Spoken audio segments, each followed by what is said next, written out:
যদি বলি সে সবই তোমারই, না এখন তো বলছে না খাবো। ভেসে যাওয়ারই নামা।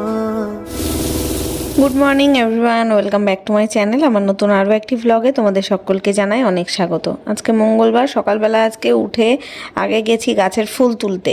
গাছের ফুল তুলে ঘরে রেখে বাইরের জামাকাপড় সব মেলে দিয়েছি। কালকে প্রচুর জামাকাপড় কেচেছিলাম, বিকেলের দিকে তো ঝড় বৃষ্টি শুরু হয়ে যাচ্ছিলো, তো তখন আবার ঘরে তুলে রেখেছিলাম, সেগুলোই সব বাইরে মেলে দিয়েছি। জিন্সের প্যান্ট ট্যান্ট ছিল, মোটা মোটা গেঞ্জি। বাইরে আজকে টানা রোদ, কড়া রোদ, আর সেরকম গরম সকাল থেকেই। মানে ঘুমের থেকে উঠেছিও যখন, তখন থেকেও মনে হচ্ছে কি হাঁসফাঁস করছি। বললাম না কালকে ওই একটুখানি বৃষ্টি দিয়েছে, তাতে আজকে আরও বেশি গরম পড়বে, ঠিক সেরকমই ব্যাপার। তাও চা খাওয়া তো বন্ধ নেই, চা করে নিয়েছি আমার জন্য। আর এখানে জলের বোতলগুলো ভরবো। আজকে তোমাদের দাদাভাই তাড়াতাড়ি উঠে গেছে, উঠে ও দোকানে চলে গেছে, আর এখানে আমি জলের বোতলগুলো ভরছি। কালকের একটু ভাত তরকারি ছিল, সেগুলোই খেয়ে সকালবেলা ও বেরোলো।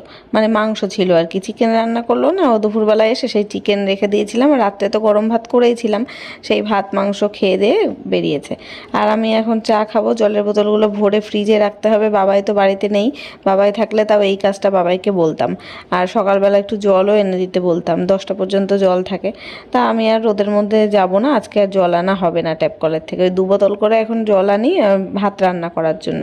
নইলে এই ড্রাম নেওয়া হচ্ছে তো, যেটা খাবার জলের ড্রাম, ওটা দেখছি 2 দিনও যায় না রান্না করলে। মানে বিশেষ করে ভাত রান্না করতে গেলে একটু জলটা বেশি লাগে, ভাত ডাল এগুলো করতে গেলে। তরকারিতে সে এই কেনা জলে দিই, কোনো ব্যাপার না, কিন্তু 2 বোতল ট্যাপ কলের থেকে জল আনা থাকলে কি ভাতটাও সুন্দর ঝরঝরে সাদা এরকমই হয়। কেনা জল দিয়ে যেমন রান্না করি সেরকমই হয়। আগে তো তাই করতাম, ট্যাপ কলের থেকে জল এনে খাওয়া দাওয়া হতো। তারপরে একটা সময় এই যে কেনা জল খাওয়া ধরলাম, তারপরের থেকে এখন আর ট্যাপের জল খেতে পাই না, কেমন একটা নোনতা নোনতা ভাব লাগে। আর অন্য কেউ আমাদের বাড়িতে আসলে যাদের এই জল খাওয়া অভ্যাস না, তারা বলে কি কষ কষ লাগছে, তিতো তিতো লাগছে জলটা। তাদের ট্যাপের জলটাই ভালো লাগে বিশেষ, মানে সবার। তো যাই হোক, এখন এই যে ঘরদোর পরিষ্কার করে আসলাম। বিছনাটা, আমাদের ঘরের বিছনাটা ঝাড়া হয়েছিল না, সেটাই ঝেড়ে নাইটিটা রাখলাম, মানে স্নানের সময় ধুয়ে দেবো খুনি। আর এখন এই যে বাইরে আসলাম জামা কাপড়গুলো তুলে নিতে।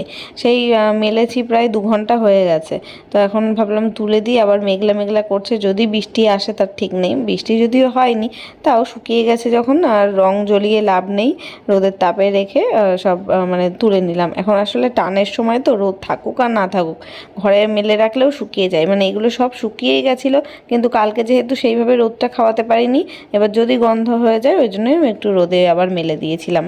তো এখানে দেখলাম সবই শুকিয়ে গেছে, শুধু মানে ওর বাবার জিন্সের প্যান্টটা, বাবার একটা ওই প্যান্টের কোমরটা একটু ভেজা রয়েছে, তা ওই দুটো থাকলো। আর আমার আগের দিনকে ওই চুড়িদারটা পরে গেছিলাম না, কুর্তিটা পরে বেরিয়েছিলাম, সেটা আর মানে ওই দলা করে রাখা ছিল, কেমন একটা গন্ধ হয়ে গেছে, ঘামের গন্ধ। তা ভাবলাম একটু রোদে দিয়ে রাখি। কাঁচা জামা একদিনই পরেছি, আর কাচবো না, ওই জন্য রোদে দিয়ে রাখলাম। রোদে দিলে দেখবে সমস্ত জীবাণু কেটে যায়, গন্ধ বাতাস সবই কেটে যায়। তো এখানে রান্না করতে চলে আসলাম। আজকে বাজার থেকে রুই মাছ নিয়ে এসেছিল। কালকে সেই আম ডাল করেছিলাম না, অনেকটা বেশি করেই করেছিলাম। বাবাই তো দুপুরবেলা খেয়েছে, আর রাতে তো দিদাবাড়ি চলে গেছে। লোকে যে দিয়ে পাঠাবো সেটা একদম ভুলে গেছিলাম। মানে তাড়াহুড়ো করে যেভাবে গেছিলো কালকে সন্ধেবেলা, ভেবেছিলাম একটু মাংস পাঠাবো, টক ডাল পাঠাবো, কিছুই পাঠাতে পারেনি। তা মাংসটা যাই হোক, তোমাদের দাদাভাই সকালবেলা ভাত দিয়ে খেয়ে নিল, কিন্তু ডালটা ফ্রিজে ধরাই আছে, ওটা আজকে দুপুরে খাওয়া হয়ে যাবে। আর আজকে ভাবলাম এই উচ্ছে আলুর একটু চচ্চড়ি করি আর মাছের ঝাল করি। আজকে না ওই প্রত্যেক দিনের যেমন ওই জিরের গুঁড়ো দিয়ে আদা রসুন দিয়ে মাছের ঝোল করি, সেরকমভাবে করবো না। এই কিছুদিন আগেই একবার কাতলা মাছের করেছিলাম না, এরকম সর্ষের পেস্ট দিয়ে, ওটা বেশ ভালো লেগেছিলো, আমারও ভালো লেগেছিলো খেতে, ওর বাবাও ভালো খেয়েছিল। তা আজকে আবার আমি ফোন করলাম, ফোন করে জিজ্ঞেস করলাম যে সর্ষে বাটা দিয়ে কি মাছের ঝোলটা করব। তা ও বলছে আগের দিন তো ছিল কাতলা মাছ, ওটা ভালো লেগেছিলো, এটা তো রুই মাছ, এটা কি ভালো লাগবে? তা রুই আর কাতলার মধ্যে আমার তো খুব একটা ফারাক মনে হয় না, আমার তো একই লাগে। আমি মানে বুঝিও না, জানো তো, কোনটা রুই কোনটা কাতলা। ওই তোমাদের দাদাভাই বাজার থেকে নিয়ে এসে বলে তাই, তাছাড়া আমি দেখলেও বুঝি না, খেয়েও বুঝি না। আমার তো সবই দুটো টেস্টই একই লাগে। তো আমি বললাম হ্যাঁ ওটা যেমন হচ্ছে এরকমই মানে ওইভাবে সেম প্রসেসে বানাবো তো একই লাগবে। তাই বললো তাহলে বানাও যদি ভালো লাগে। আর এখানে এই যে উচ্ছে আলু চচ্চড়িটা একটু মানে জল দিয়েছিলাম বেশি করে, আলুটা একটু মোটা মোটা করে কাটা হয়ে গেছিলো, সেদ্ধ হতে সময় লাগছে, ওই জন্য একটু জল দিয়েছি বেশি করে যাতে ফুটে যায়। আর একটু উচ্ছে তিতো তিতো ভাব থাকলে তিতো খাবো, তিতো খাওয়া তো ভালো। মা এনে দিয়েছে কুলেখাড়ার পাতা, সেইটা আর করে খাওয়াই হলো না, ফ্রিজে রাখাই রয়েছে। বলছে রস করে যখন তুই খেতে পারিস না তাহলে এমনি শাক পাতা যেমন ভেজে খাস, ভেজে নাকি ঘি দিয়ে খেতে হবে গরম ভাতে। তা সে আমার একদিনও খাওয়া হলো না রে, মানে ওইভাবেই ধরাই রয়েছে প্লাস্টিকের মধ্যে করে। দেখি কাল পরশু করতে হবে। সবাই তো বলে কুলেখাড়ার পাতা খেলে নাকি গায়ে রক্ত হয়, তা ওই পাতার রসটা খেতে হবে কাঁচা, ভাজা খেলে কতটা কি উপকার হবে আমার জানা নেই, তাও দিয়েছে যখন খেতে হবে। আর আমি একটা ডিম সেদ্ধ করে নিয়েছিলাম আর দুটো খেজুর খেলাম সকালবেলা, দুটো না 4টে মতন খেয়েছি। তো আর কিছুই খেলাম না, এখনও ইচ্ছা করছে না, ভাত তো গরম ভাত হয়েই গেল, খেলে খেতে পারতাম কিন্তু ইচ্ছে করছে না। এই ছাতুর শরবত খেয়েছিলাম পরে, আবার একটু ডিম সেদ্ধটা খাওয়ার পরে একটু ছাতুর শরবত খেয়ে নিয়েছিলাম, ওতেই পেট ভরে গেছে। আসলে না এই গরমে সবসময় ইচ্ছে করে একটু ঠান্ডা ঠান্ডা কিছু খাই, গরম ভাত টাত কোনো মানে তরকারি মশলা একদম খেতে ইচ্ছা করে না। এটা আবার শীতকালে দেখবে একটু মুখরোচক ভাজা ভুজি গরম গরম জিনিস এগুলো ভালো লাগে, কিন্তু শীতকালে সব সময় ঠান্ডা জিনিসটাই খেতে ভালো লাগে। আমি তো এখন ইদানিং প্রায় দিনই ওই হয় চিড়ে নাই ছাতুর শরবত এইগুলোই খাচ্ছি সকালবেলা। বাবাই থাকলেও বলে করে দিতে, ওকে করে দিই, আমি নিজেও খাই। তো এদিকে এই যে দেখো কথা বলতে বলতে মাছের ঝোলটা কিন্তু প্রায় হয়ে এসেছে। এখানে সর্ষের পেস্ট দিয়েছিলাম, পেঁয়াজ লঙ্কা দিয়েছিলাম, কালো জিরে ফোড়ন দিয়েছিলাম, পেঁয়াজ লঙ্কাটা একটু ভাজা হয়ে গেলে সর্ষে বাটাটা দিয়েছি। সর্ষে বাটার মধ্যে রসুন দেওয়া ছিল আর কাঁচা লঙ্কা দেওয়া ছিল, লবণ হলুদ দিয়ে বাটা করে মাছগুলো আগে একটু ভেজে নিয়েছিলাম, তারপরে সর্ষের মানে পেস্টটা দিয়ে নিলাম, দিয়ে এবার একটু ঢাকা দিয়ে রাখবো। ওই ভাপে ভাপে সেদ্ধ হয়ে যাবে, মাছটাও খেতে বেশ ভালোই লাগবে, অনেকটা ওই ইলিশ মাছের মতো, কিন্তু ইলিশ মাছে তো আর পেঁয়াজ দেওয়া হয় না, পেঁয়াজ বাদ দিয়ে করলে যেভাবে হয় সেরম। তো আজকে দেখলাম তেলের বোতলটা খালি হয়ে গেছে, ওই জন্য এটাকে মেজে নিলাম ভালো করে, গায়ে একদম আঠা আঠা হয়ে গেছিলো, তেল থাকলে যেটা হয় আঠা আঠা হয়ে যায় না। আর এই কোটোগুলোতে না মানে তেল ঢালতে গেলে গায়ে দিয়ে না গড়িয়ে এবার সেই প্লেটের মধ্যে পড়ে যায়, তলা দিয়ে গা দিয়ে কেমন তেল তেলা হয়ে যায়। ভালো করে প্লেটটাও মেজেছি আজকে, এই তেলের জারটাকেও মেজে আবার নতুন একটা তেল আর কি ঢেলে নিলাম এর মধ্যে, কালকে রাখবে, আজকে তো রান্না বান্না হয়েই গেল। তো এখানে এই যে রান্না কমপ্লিট, গ্যাস মোছা রান্নাঘর পরিষ্কার করা এগুলো বাকি রয়েছে।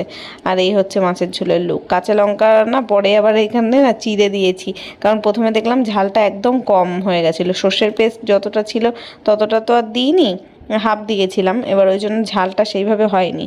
আর বাবাই তো বাড়িতে নেই, বাবাই থাকলেও খেতেও না এই মাছ, আমি আর তোমার দাদাভাই খাবো, ওই জন্য একটু ঝাল দিয়েছি বেশি করে। এবার আমি ঝোলটা চেখে দেখলাম ঝালটা কম হয়েছে, তাই আবার কয়েকটা কাঁচা লঙ্কা চিড়ে ওর ওপর থেকে দিয়ে দিয়েছিলাম। ওটা ঝোলের সাথে ভাতের সাথে ডোলে খাওয়া যাবে, ঝাল মানে তাহলে পারফেক্ট হয়ে যাবে। তো আজকে না ভাবছি যে একটু সাবান দিয়ে গ্যাসটাকে রান্নাঘরটাকে সব মেজে পরিষ্কার করি। কালকে তোমাদের দাদাভাই মাংস রান্না করার পর ঠিকভাবে গ্যাস মোছেনি আর রান্নাঘরও ঠিকভাবে মোছেনি, কেমন তেলতেলা হয়ে রয়েছে, ওই জন্য ভালো করে ওই স্কচ ব্রাইট দিয়ে ভীম সাবান দিয়ে দেখো মেজে ঘষে একদম চাকাচাক করেছি রান্নাঘরটা। আর রান্নাগুলো ওই জন্য টেবিলে পাড়ে রেখেছি, ওখানে থাকলে কি সাবানের ছেটা লাগছিল ওই জন্য। তারপরে আমি এই যে স্নান করে চলে আসলাম, শ্যাম্পু করে নিলাম, কয়েকটা কাঁচা আজকেও ভিজিয়েছিলাম সেগুলো কেচে খুঁচে। এবার তোমাদের দাদাভাই এর মধ্যেই চলে এসেছিলো, এসে আমি ওকে বললাম স্নান করতে যাওয়ার আগেই যে তোমাকে কি খেতে দিয়ে যাবো, তা ও বললো কি না তুমি আসো তারপরে। তাই আমি বললাম আমার কিন্তু আধা ঘন্টার বেশি লাগবে, কারণ আমি কাচবো, তারপরে শ্যাম্পু করব, পুজো দেব, এগুলো করতে সময় লাগবে। তা ওকে বললাম তুমি পুজোটা তাহলে দিয়ে দাও স্নান করে। ও বললো না আমার ইচ্ছা করছে না, আসলে গরমে ঘেমে চেমে এসছে তো ওর ভালো লাগছে না আর। তা আমি বললাম তাহলে কিন্তু আমার দেরি হবে, 40 মিনিট তো লাগবেই। এবার ও বললো ঠিক আছে তুমি স্নান করে আসো। এবার আমি স্নান করে যখন মানে আসতে তো দেরি হয়েছে, আমি বেরিয়ে দেখি ও ভাত খাচ্ছে, মানে খিদে পেয়ে গেছিলো মনে হয়, নিজে নিজেই বেড়ে নিয়েছে, টেবিলে পারে সব রাখাই ছিল। তা আমি বললাম আবার তুমি উচ্ছে আলু চচ্চড়িটা খেয়েছিলে, তা বলছে হ্যাঁ। তারপরে আমি নিশ্চিন্ত হলাম, আমি ধীরে সুস্থে গিয়ে যে বাইরে সব জামা কাপড় মেললাম, তারপর পুজো দিলাম, ভাত খেলাম। এখন এই যে চুলটাকে শুকিয়েও নিয়েছি দেখলে ড্রায়ারটা দিয়ে, এখন দুপুরে খাওয়ার যে ওষুধগুলো রয়েছে সেটাই এখন ওষুধ খেয়ে তারপরে আমি গিয়ে একটু শোবো। চুল না শুকিয়ে শুলেই আমার ঠান্ডা লেগে যাওয়ার ধাত আছে। এখন তো ড্রায়ারটা থাকাতে এখন খুবই সুবিধা হয়েছে, এটা 11 থেকে আমাকে প্রমোশনে দিয়েছিল, কিন্তু এটা খুবই কাজে লাগছে আমার। অনেক জিনিসই দিয়েছে যেগুলো সবই কাজে লাগে, যেমন ব্লেন্ডারটা, তারপরে যে মাল্টি কুকিং কেটেলটা, এগ বয়লার, সবই কাজেই লেগে যায়। এখন যাই একটু রেস্ট নিই, সারাদিনের অনেক যুদ্ধ হলো। জানলাটা খোলা ছিল, বন্ধ করে দিলাম। চলো সন্ধেবেলা দেখা হচ্ছে আবার। Good evening. এখন 7:15 হয়ে গেছে ঘড়িতে। আমি সন্ধে দিয়ে নিলাম। মায়ের আসার কথা, বাবাইকে নিয়ে মায়ের আসার কথা, তো এখনও তো আসেনি।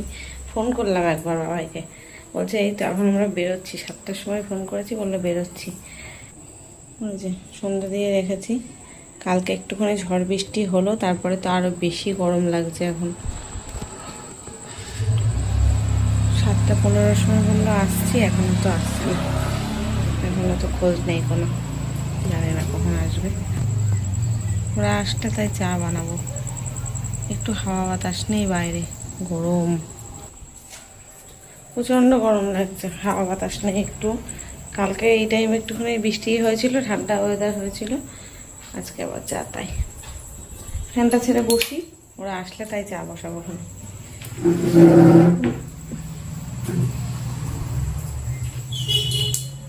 জোর না দিলে ফ্যানটার হাওয়া গায়ে লাগছে না।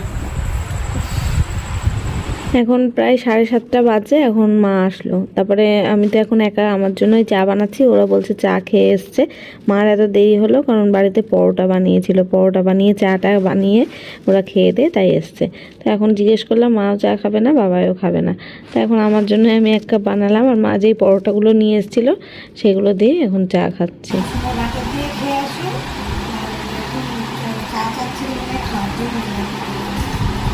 না এখন তো বলছে না খাবো না।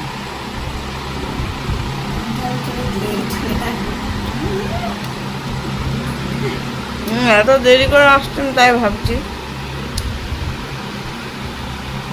তাহলে চলো ভিডিওটা আজকে এখানেই শেষ করলাম। দেখা হচ্ছে কালকে নতুন ব্লগের সাথে। আজকের মতো টাটা, গুড নাইট।